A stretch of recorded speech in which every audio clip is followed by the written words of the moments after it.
Pessoal, tudo bem com vocês? Estamos aqui com mais um episódio do Café com a Neuro.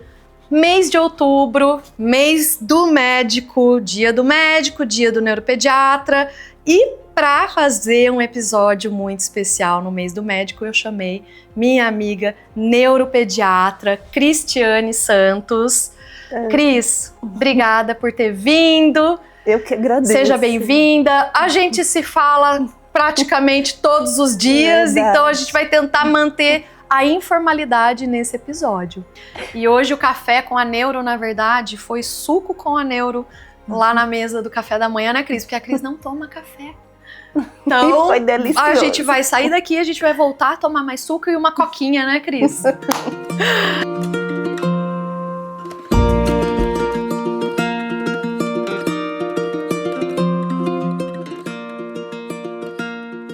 Esse podcast vai ser mais um bate-papo sobre a neuropediatria, sobre o dia a dia, o que a gente vive, para vocês também conhecerem mais um pouquinho o lado médico. Eu vou começar perguntando, Cris, como que é o dia a dia de uma neuropediatra? É uma profissão desafiadora, né? A gente ama, eu falo que a gente tem o privilégio de trabalhar com o que a gente gosta realmente, que é para poucos, se a gente for pensar, né? Mas é desafiador. A neuroinfantil, ela traz ali, né, as mães, os cuidadores, os pais, né, e os cuidadores trazem ali toda a sensibilidade, a carência, a insegurança, medos, né? Sim, e aí a gente lida com todo esse sentimento e ainda ali a responsabilidade de dar um diagnóstico, de tratar da forma melhor, mais adequada aquela criança, acho que é desafiadora no dia a dia. Ô Cris, e você é mãe, você como mãe, como que você concilia toda essa rotina pesada que a gente tem? E eu sou mãe solo, né? Na verdade, o pai da minha filha mora longe, em outra cidade, então não tem ali, eu não tenho essa ajuda, esse aporte aí do pai no dia a dia. E trabalho em vários lugares, atendo aí no consultório em outros lugares, aí busco o filho na escola, e aí eu tenho que deixar toda uma organização, um cronograma, né, com pessoas ali para poder dar o suporte à Mel enquanto eu não estou presente. Aí tem um horário de buscá-la na escola, então, quer dizer, a gente tem que aliar, né, a vida pessoal, a vida profissional, as questões da filha, é um desafio. É um desafio, fora quando a gente tem, não sei como que tá pra você, Cris, essa parte, mas eu já passei por fases, meu Deus do céu, consultório, hospital, então eu saía do consultório 7 horas da noite, ainda tinha que fazer as interconsultas em todos os hospitais da cidade, porque eu, quando atendia convênio, eu atendia todos os convênios de Limeira e região, né? Então, eu dava as interconsultas em todos os hospitais. E caso neurológico, pipoca em UTI, pipoca em internação. Então, tem essas questões que às vezes saem, né? Com certeza. Eu ainda atendo em algumas cidades, gosto de atender saúde pública bastante. Sim. Então, vou em algumas das cidades que eu atendo. E a gente não para, né? Fora os casos, né, Lívia, que são mais difíceis, mais raros. Que saem um pouco da nossa rotina, porque querendo ou não, neuro, assim como qualquer outra especialidade, tem o seu arroz e feijão do dia a dia. Sim. Mas quando chegam casos mais raros, desafiadores, aí dá uma mexida em todo o nosso cronograma. E aí a gente vai estudar, a gente vai procurar o que tem de mais novo, talvez, né, tanto para investigação, para diagnóstico daquele caso, quanto para tratamento. E é isso, a gente não para, né? E essa é a vida de um neuropediatra.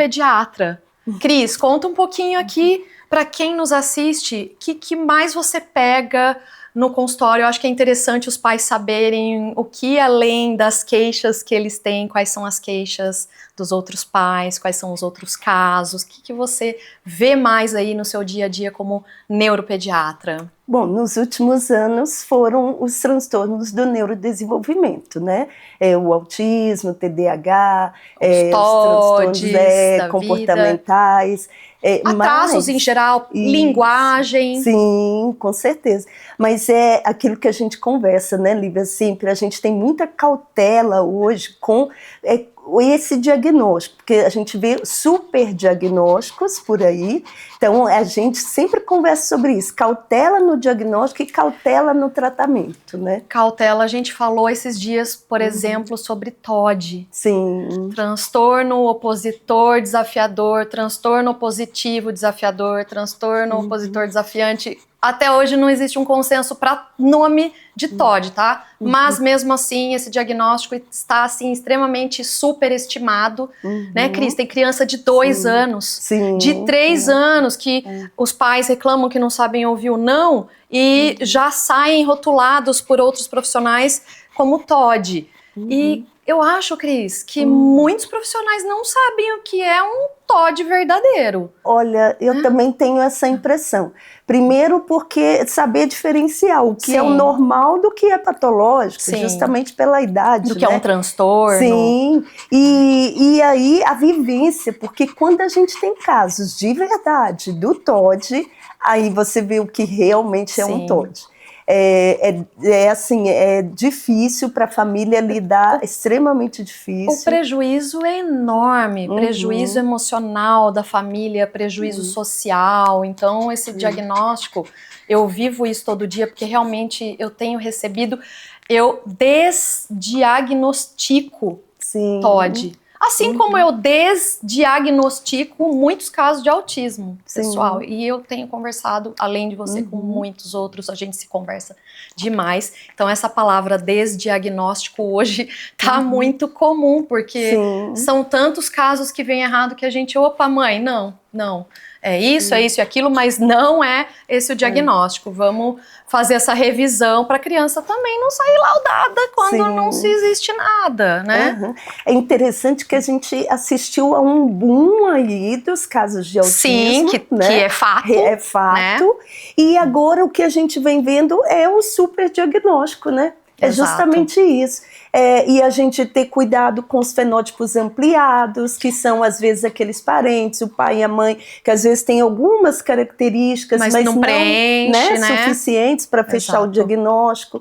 O TDAH também tem muito cuidado com o diagnóstico errôneo por conta do excesso de telas, que a gente tem falado bastante. Né? Voltando rapidinho no TOD, Cris, eu sempre falo para os pais, né? Não que seja um exemplo, mas para ter uma ideia do que seja um TOD, tem um filme. Ai, gente, eu não lembro, esqueci o nome. Filme. Procura. Amor, corta. Como chama o filme? Como chama o filme que eu falei pra você? Amor! O que é o nome do filme? Procurando, né, o que há com o Kevin. Então, filme. Precisamos falar sobre o Kevin. Produção, põe depois o filminho aqui. É um filme, gente, onde a criança realmente ela tem o diagnóstico, Cris, do transtorno. E realmente um caso muito complicado, um caso que requer muita abordagem comportamental, requer abordagem farmacológica, porque realmente chegou num ponto. O Kevin, por exemplo, vou dar um exemplo pra você, Cris, você que não assistiu ainda o filme. Ele tritura o hamster da irmãzinha dele. Então, já entra aí muita violência. Então, realmente a gente precisa tomar muito cuidado com o que é ouvir o não e não gostar, desafiar, você vai tomar banho, não vou, de um transtorno. Eu falo isso todos os dias no consultório. Então é algo, eu acho que isso é algo que a gente vivencia bastante, né, Cris? E mesmo porque tratar o que realmente é transtorno é importantíssimo, porque a gente sabe, os estudos mostram que futuramente o risco para o uso de drogas ilícitas, um comportamento ilícito com crimes, uma série de coisas, a tendência desses pacientes a executar esse tipo de coisa. Assim, entrar com a intervenção, assim que é feito um diagnóstico, e não entrar com intervenção quando não existe um diagnóstico, porque eu ouvi isso em um congresso É muito triste tratar ou intervir em algo que a criança não tem, porque demanda tempo, existem rótulos, e tira a criança para a escola e leva para não sei aonde, e a criança sabe que ela tá indo em psicólogo, e não sei o quê. Então, assim, a gente realmente, na profissão, tem que ter um grande discernimento, um olhar muito cuidadoso e, principalmente, um baita conhecimento em neurodesenvolvimento. Isso. É teórico e a experiência, né? A experiência. E lembrar sempre exatamente isso que você está falando, por causa da maturidade do frontal nosso. Exatamente. Que os pequenininhos não têm essa maturidade, ela veio aí no decorrer dos anos. Sim. Então eles vão ter mesmo mais intolerância, frustração, as birras, né? Que são, não vão aceitar o não. Então isso é inerente à idade. É isso que a gente tem que saber discernir. Né? Por isso que é tão importante procurar bons profissionais, né, Cris? Continuando, mais uma dúvida que eu queria saber de você. Você teve algum caso marcante? Aí eu sei, a gente tem muitos, né, Cris? Porque eu tô na neuropediatria faz 15 anos. Sim. Você deve estar, o que, uns 17? Porque, a Cris, gente, ela fez neuropediatria no mesmo lugar que eu fiz, lá na USP em Ribeirão. Nós tivemos os mesmos chefes, os mesmos ambulatórios, né, Cris?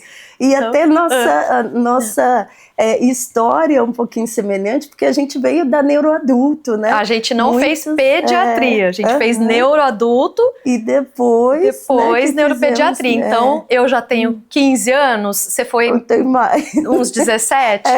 Então, muitos casos marcantes. O que você tem, assim, fala para sanar minha curiosidade. Isso. Mas tem alguns que marcam muito, né? Uma criança que uns 9, 10 anos, que não conseguia ler, e ele se sentia realmente frustrado por aquilo, ele sofria. E muita dificuldade de aprendizado, e a gente foi ver, uniu a terapia, né, cognitivo-comportamental com a medicação, e aí ele chegou um dia, estou trazendo um presente para você, doutora. Eu falei, o que é? Aí pegou um textinho que ele tinha escrito e leu esse texto inteiro, assim, super bem. Né? Eu fico emocionada. E eu acho interessante falar isso, porque não é uma conquista só da família. Sim. A gente vibra junto. Eu tenho o caso do Felipe, que daí já sai desse contexto de aprendizagem, que foi um caso, inclusive, muito grave. O Felipe hoje já está com uns 20, 22 anos. Ele teve ADEM, Cris, que é encefalomielite aguda disseminada. Esse menino... ele foi feito o diagnóstico, me chamaram, eu tava de sobreaviso aí, né, na retaguarda, me chamaram, fraqueza, tá sonolento, mudou o quadro, ele tava cheio de déficits focais, de alterações motoras, eu acho, ele teve uma convulsão, eu acho, no dia da admissão, e aí eu já mandei para ressonância, fiz o exame clínico, já bateu aí com a hipótese diagnóstica e veio compatível, várias lesões, né, veio compatível, já foi para internação, foi tratar, a gente entrou com imunoglobulina, corticoide, imunoglobulina, plasmaférese, e Cris, nada adiantava, ele não melhorava até o dia que ele entrou em coma. Ele ficou 47 dias em coma, sem nenhuma sedação, e eu nem dormia à noite. Eu ia no hospital de manhã antes do consultório, na minha hora de almoço, voltava para o consultório, acabava o consultório 7 horas da noite e voltava para o hospital, Cris.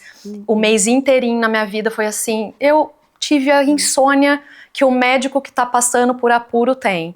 Preocupação, conversar com os pais todo dia. Até que um dia me ligaram. Doutora Lívia, ele acordou. Ele abriu o olho. Nossa. Meu Deus, tô indo pra aí, acabei o consultório, já fui pra lá, e assim, abrir o olho já foi uma baita de uma conquista, mas ele ainda tava, né, todo, a gente não sabia se ia ter sequela, se ia evoluir daquilo pra melhor, e foi indo, fisioterapia, voltou a andar, até que um certo dia, na minha visita, eu cheguei, ele tava com uma fisioterapeuta de cada lado, em pé, depois já de 65 dias sem andar, E aí ele veio na minha direção com a ajuda delas e ainda andando todo atáxico, né, que a gente diz, com dificuldade na marcha. E aí falou assim pra mim, Cris, ele olhou pra mim e falou, obrigada. Ele ainda não tinha recuperado a voz, porque ele ficou entubado muitos dias, sob ventilação mecânica. Então ele olhou pra mim e falou isso. A gente arrepia. É de arrepiar, é de arrepiar. E hoje ele tá um meninão na faculdade. Então, assim, dentre muitos outros, eu já tive outros casos também, como esse, muito grave, inclusive filho de médicos aqui da minha cidade, de internação, UTI, que ficaram ótimos. Então, assim, apesar da gente ter muitos caminhos de tristezas também na neuropediatria, e não tô falando de transtornos de neurodesenvolvimento especificamente, tô falando de doenças, né? A gente tem muitas alegrias. Tem. Né? E são casos que desafiam mesmo, né? As epilepsias de difícil controle, né? As doenças neurodegenerativas, né? E a gente se debruça ali naquele caso. Fora, assim, além de a gente ir para casa e estudar, às vezes, um caso que gerou dúvida, né? Os congressos, né, Lívia? A gente não para, né? Porque a gente está sempre atualizando. Todo ano. Ontem, só te cortando dessa história de congresso e atualizar, ontem as minhas secretárias colocaram um pendrive em cima da minha mesa. Eu falei, o que é esse pendrive? Elas falaram, doutora, tava caído aí. Eu nem sabia, eu não sei de onde surgiu esse pendrive. Eu falei, deixa eu ver o que é isso. Cris, eu abri o pendrive, tinha mais de 400 artigos científicos. Aí eu fui ver a data, 2011, 2012, 2013. Deu, viu? Pode jogar fora. Só se eu guardar de lembrança. Sim. Porque a ciência é muito viva. Então aquilo lá não serve para nada. Conclusão. A gente não para nunca de estudar. Não. Todo ano é novidade aí no mercado de medicação, até de classificação. Está começando a se falar de uma provável nova classificação dentro do autismo, né? Então, quer dizer, a gente que ferveu nesses últimos tempos. A gente está ligado nessas coisas aí, porque as denominações, a forma como a gente classifica, vai mudando até isso. As epilepsias. Nossa, as epilepsias, vou te contar, viu? Sim. Cada hora a gente precisa estudar tanto, né? Então, falando em epilepsia, Cris, tem muitos casos também, né? A gente estava até discutindo antes de começar, que eu precisava discutir um caso aqui com a Cris, que eu tô passando por momentos também agoniantes com essas epilepsias que a gente pega muito de difícil controle, né? Sim. E medicações que tá saindo, a ciência viva, toda hora sai remédio novo, mas muitas medicações que não existem ainda no Brasil, né? Tem, verdade. E assim, a gente tem uns casos realmente difíceis que a gente consegue às vezes melhorar a frequência das crises, mas não 100%. Os casos que a gente lança a mão do canabidiol, né? Tem esses Vamos falar casos. um pouquinho. Como que tá a sua experiência com canabidiol? Eu tenho pacientes usando, tanto na epilepsia quanto até no autismo. Claro que a gente já conversou que a gente é cauteloso nessa prescrição, né? Não é qualquer caso, é uma ferramenta a mais que a gente tem. Mas, vamos supor, as epilepsias, já tentou várias medicações, ou teve muito efeito colateral, ou realmente não teve o controle efetivo, a gente lança a mão do canabidiol e muitas vezes tem um bom resultado. No autismo também, os autistas com os transtornos comportamentais graves, que a gente já tentou outras medicações, que teve muito efeito colateral, é legal também que a gente tenha essa ferramenta e tem efeito positivo. Então, reforçando, né, o que a Cris falou, o canabidiol, ele já tem muitos estudos, nível A de evidência, para 3 grandes síndromes epiléticas, então temos todo esse respaldo, e sim, no TEA, no transtorno do espectro do autismo, por que a gente reforça? Que no TEA ainda não está nessa evidência que a gente tem para as epilepsias. Sim. Usamos com cautela em casos específicos, sim. A gente sempre reforça isso porque, Cris, é assim no consultório de todo neuropediatra Sim. do mundo.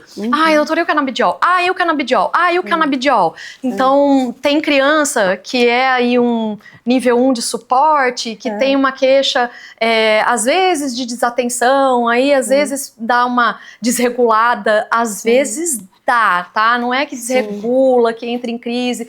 E o canabidiol? Porque todo mundo acha que é uma medicação 100% natural e sem contraindicações. E não é bem assim. Usamos, eu falo para todo mundo, né, que eu tenho o maior carinho pelo canabidiol. Sou prescritora há muito tempo, você também, Cris, que você já é da minha época, né, de lançamento do canabidiol. Mas eu sou a médica que ainda mantenho muita cautela e muita indicação. E a Cris, minha amiga, que a gente conversa todo dia, também é dessa linha. Então é importante a gente frisar isso, né? Inclusive, a gente não... Sim, né? E é importante frisar que igual alguns pais vêm com a falsa esperança de que o canabidiol vai fazer a criança falar, criança, né, autista não verbal, que vai melhorar a interação social. Ainda tem muito estudo aí dentro disso, mas não é bem assim. Então, a gente tem que, às vezes, acalmar um pouquinho da ansiedade dos cuidadores. Puxando o gancho, Cris, vou até falar aqui, olhando para a câmera, produção, presta atenção em mim. Eu acho muito legal essa troca de experiências entre os pais, os grupos de WhatsApp, as comunidades de Facebook. O que a gente tem que tomar cuidado é tomar a experiência do outro como verdade absoluta. Então a Cris falou aqui, o canabidiol, meu filho tomou e começou a falar. Nós não fazemos tentativas de dar o canabidiol para uma criança baseado na experiência da vizinha. Isso é inadmissível. Né, Cris? Eu imagino que sim, mesmo porque, né, vamos supor, dentro de um grupo de crianças com nível 1 de suporte, cada um vai ser de um jeito. Tem os critérios lá do DSM-5, mas cada um vai ser de um jeito. Então, cada um tem uma necessidade diferente. Então, é preciso avaliar cada caso. Exato. Né?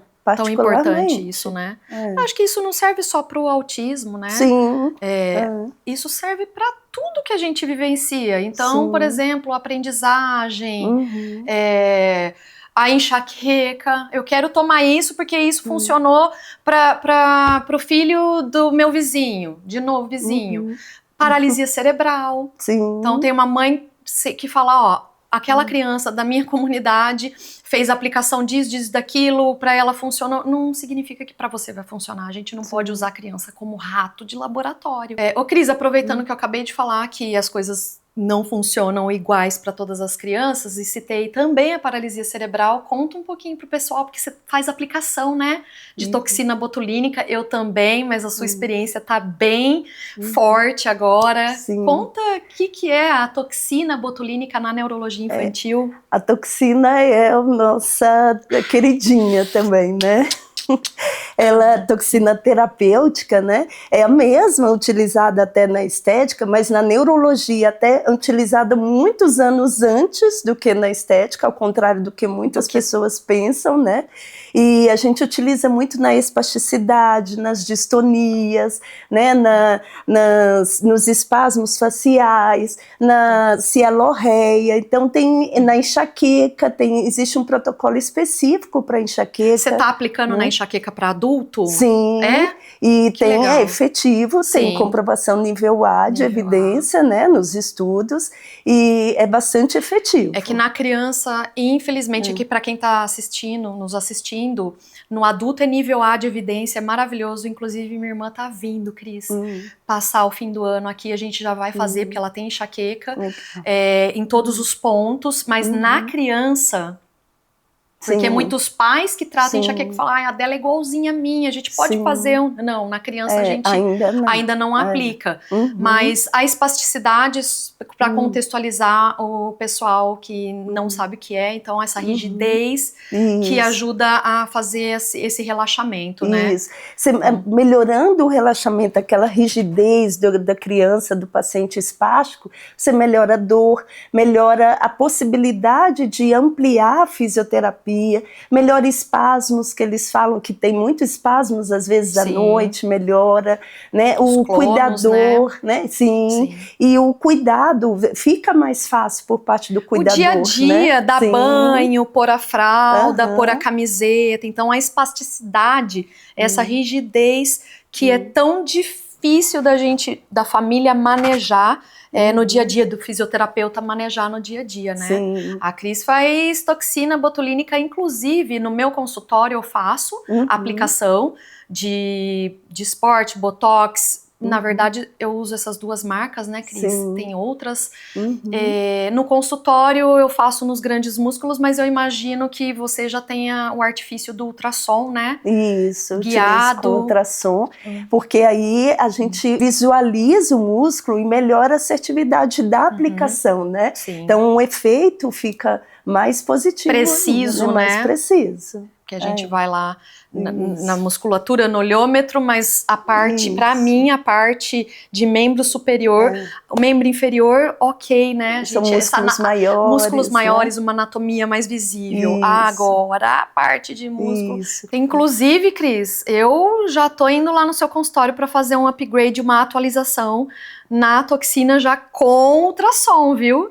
Vai ser um prazer, Lívia, vai sim. Então, bora. Inclusive, Lívia, tô pensando aqui, a gente falando dessas questões dos desafios e tudo, e eu sei por que eu escolhi a neuroinfantil, mas e você? Por que você escolheu a neuroinfantil?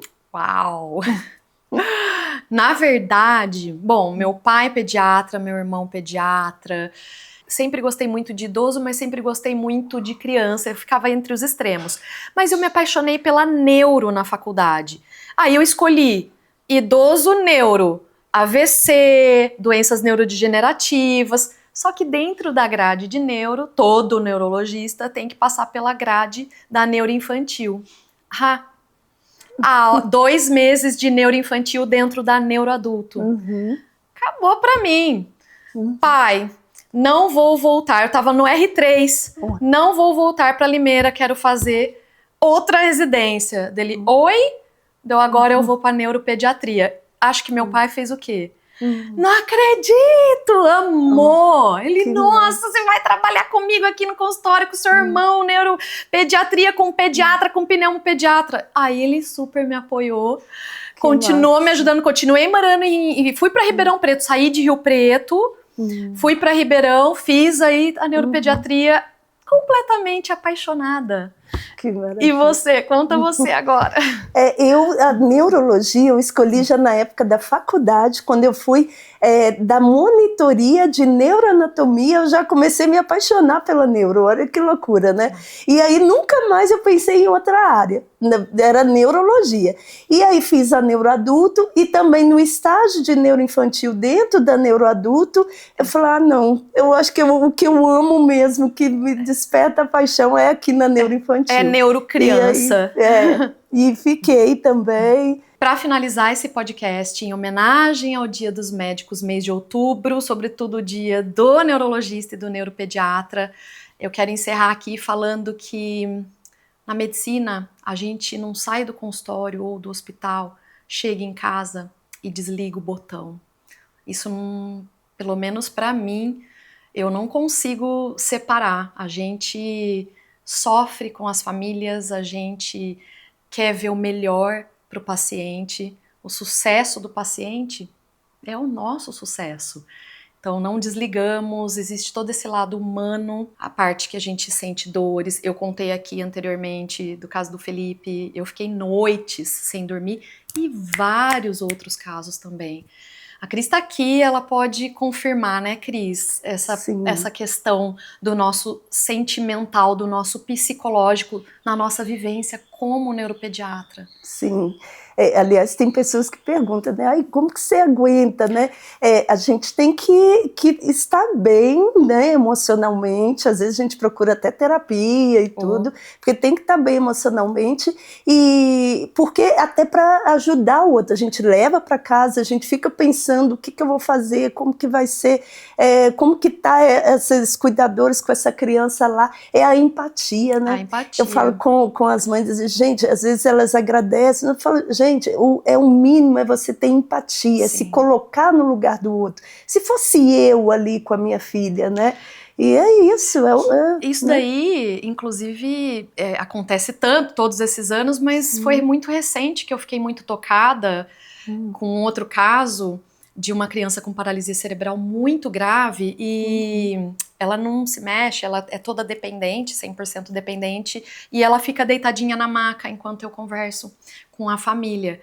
Nesse dia, eu conversando com a família, a gente sempre de olho na maca, apesar dela não se movimentar, eu olhei e meio que viajei, os pais falando, eu dei uma viajada. E me emocionei muito em ver essa criança. Apesar de a gente ver todo dia, parece que a gente não fica calejado. A gente não fica calejado. E eu, principalmente, fico muito tocada, porque você acabou de falar sobre a gente imaginar um filho. Eu tenho um pai que é acamado, que não se movimenta sozinho. E esse dia, Cris, os pais viram, porque aí eu tive que voltar. Ah, tá, entendi. E meu olho cheio de lágrima, e eles provavelmente não entenderam. Tipo assim, a gente não aconteceu nada de novo aqui, papapá, mas... Então, assim, o sentimento fala muito. Você me lembrou um caso, Lívia, uma menininha que chegou da mesma idade da minha filha, às vezes até lembrava um pouquinho, e ela era uma criança até então sadia e sofreu um acidente e ficou muito dependente, com várias sequelas, né, neurológicas. E eu olhei aquela criança e falei, meu Deus, às vezes a gente fala assim, eu não posso chorar, mas ao mesmo tempo, qual o problema de chorar, né? Quantas vezes eu já chorei com os pacientes ali, e porque você se coloca, fala, nossa, como eu poderia estar nessa situação, o quanto é difícil, né, viver aquilo ali. E a gente, ao mesmo tempo, tem que se segurar, porque tem que ter o racional, né, para você ver o que é o melhor para escrever, para conduzir o caso. Mas ao mesmo tempo o que a gente traz de retorno, né, de carinho dos pacientes. Que a gente leva muito a sério, nós valorizamos muito esse carinho. E só para fechar aqui, o que eu queria deixar de mensagem importante também no mês do médico? A medicina está sofrendo essa era de muitas faculdades novas, de muitas formações novas. A gente está vivendo, na verdade, uma era de erros diagnósticos muito grande, de profissionais mal formados. A internet está caindo pesado em cima disso, com toda a razão, saúde. Mas, ao mesmo tempo, eu queria enfatizar que os médicos bons não são frios. Os médicos bons se preocupam, os médicos bons perdem o sono, os médicos bons se matam de estudar para dar o melhor. Tem razão, Lívia. A gente não consegue ser diferente, né? Parece que a gente mantém a nossa essência aí e é isso. É ter cuidado na hora de escolher o médico, principalmente de uma criança, né, gente? Eu acho que aí o cuidado é maior ainda. Exatamente. Essa é a mensagem. Espero que vocês tenham gostado do podcast totalmente informal que tivemos hoje. Cris, obrigada pela sua presença, de você ter vindo de Piracicaba, ter tirado um horarinho aí da sua agenda corrida. Eu que agradeço, Lívia. Nossa, foi um prazer. E é o que a gente já conversa no dia a dia, né? Trazer isso, eu acho que foi bem legal. Ótimo. Muito feliz. Pessoal, grande beijo para vocês. Espero vocês aqui novamente no próximo episódio de Café com a Neuro.